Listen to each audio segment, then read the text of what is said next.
في واحد كان في شركته دايما ساكت، محدش بيلاحظ وجوده، لحد ما في يوم اتكلم. كان اجتماع صغير، ما قالش كلام عبقري، لكن اتكلم بهدوء وثقة. الناس سكتت تسمعه. المدير بعد الاجتماع قال له: انا اول مرة احس انك موجود فعلا. من اليوم ده قرر ان هو يغير طريقته. بدأ ان هو يهتم بلغته، حضوره، طريقة التواصل. بعد شهور بقى من اكتر الناس تأثير في المكان. رسالة هنا بسيطة: محدش بيتولد كاريزما، بس اي حد يقدر ان هو يبينها ويتعلمها. خليني اقولك النهاردة الحقيقة اللي ناس كتير مش عايز تعترف بيها: لو انت مش كاريزما، محدش هيهتم بوجودك. What؟ وده مش لان الناس وحشة ولا لانك اقل منهم، لان العالم بقى زحمة. كل واحد عايز ياخد مساحة، كل واحد عايز حد يسمعه، كل واحد عايز يسيب اثر. فلو وجودك مش مميز هيعدي عادي، وده مش ظلم، دي طبيعة بشرية. الانسان بطبعه بينجذب للشخص اللي عنده حضور، اللي بيشده من اول ثانية من غير ما يفهم ليه. طيب هي ايه الكاريزما دي؟ وليه ناس عندها كاريزما وناس لأ؟ ده بقى اللي هنعرفه النهاردة، والأهم أكيد هقولك ازاي يبقى عندك كاريزما. كاريزما مش معناها انك مشهور او بتضحك الناس طول الوقت. كاريزما معناها انك شخص وجودك ملحوظ. يعني تدخل المكان والناس تحس ان في طاقة مختلفة دخلت. مش لازم تتكلم، ممكن حتى تكون ساكت، بس وجودك بيعمل فرق. الناس دي عندها حاجة بتخلي الآخرين يسكوا فيهم بسرعة، يسمعوهم باهتمام، يتأثروا بكلامهم. الكاريزما مش بس في اللبس ولا في الملامح ولا في الموبايل الغالي. الكاريزما في الروح والطريقة اللي بتعامل بيها مع نفسك ومع اللي حواليك. بص، أولا محدش بيتولد وهو عنده كاريزما، لكن في ناس بتتعلمها من بدري قوي. الطفل اللي أهله بيبدأوا إن هم يدعموه من وهو صغير، يشجعوه يتكلم، يعبر، يغلط ويتعلم، بيكبر وهو عنده ثقة. إنما بقى الطفل اللي بيبدأ إن هو يسكت طول الوقت، خايف من الهجوم، خايف إن هو يتعلم حاجة جديدة، خايف إنه يغلط، ده بيكتب الكاريزما جواه. وده لأن الكاريزما مش جراءة، الكاريزما ثقة داخلية بتطلع في كل حركة. في ناس بتحاول إن هي تلفت الأنظار بأي شكل، وفي ناس تانية مش بتحاول بس الكل بيبص عليها. الفرق إن الناس الأولى محتاجة الاهتمام، والناس التانية مش فارق معاها الاهتمام، وده سر الجاذبية.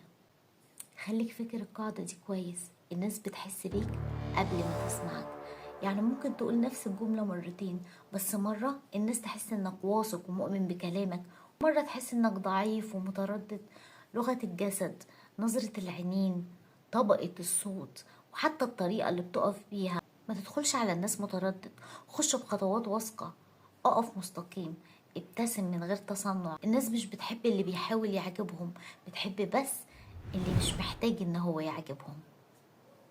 تعالى اقولك بقى على شوية خطوات تخليك كاريزما في اسبوع واحد بس. اول حاجة ان انت تقبل نفسك. الكاريزما مش انك تبقى كامل، لكن انك تبقى مرتاح مع عيوبك. الناس بتحب الشخص الحقيقي مش المتصنع. تاني حاجة، خليك مستمع كويس. الناس بتحب اللي يسمعهم أكتر من اللي بيحكي. لما تسمع بتركيز وترد بذكاء بتبان أكثر جاذبية من أي شخص بيتكلم كتير. تالت حاجة، إنك تتكلم بثقة وبطء. الكلام السريع والعصبي بيخلي اللي قدامك بيحس بتوتر. خليك هادي، اتكلم كأن كل كلمة منك تستحق إن هي تتسمع. رابع حاجة، خلي في طاقة في صوتك. خلي صوتك عبارة عن نغمات، باين شغفك، الناس هتحب تسمعك. خامس حاجة، اهتم بتفاصيل بسيطة، زي انك تبص في عين اللي قدامك، متقطعهوش ابدا وهو بيتكلم. ابتسم لما تسلم على حد، دي حاجات صغيرة بس تخلي حضورك كبير جدا. سادس حاجة، خليك إيجابي. الشخص اللي بيشع طاقة سلبية الناس بتهرب منه من غير ما تحس، إنما اللي بيطمن الناس، اللي بيضحكهم من غير ما يستهزأ، اللي بيشجع دايما، ده هو اللي محبوب. رقم 7 والأخيرة، ما تقلدش حد.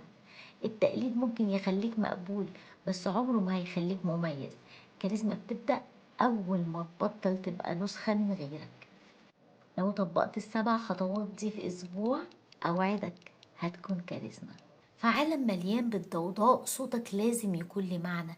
الكاريزما مش انك تلفت الانتباه، الكاريزما انك لما تتكلم الناس تحس انك صادق، ولما تمشي الناس تحس بالفراغ. فلو لسه بتحاول تبقى كاريزما ما تبصش بره، بص جواك. اللي واثق من نفسه مش محتاج ان هو يثبتها. خليك الشخص حضوره ما بيتنسيش، وجودك مش صدفة، وجودك رسالة، وحضورك هو الأهم. آخر حاجة حابة أختم بيها هو سؤال: هل انت شايف نفسك ان انت فعلا كاريزما؟ كانت معكم ملهمة، ما تنسوش الاشتراك.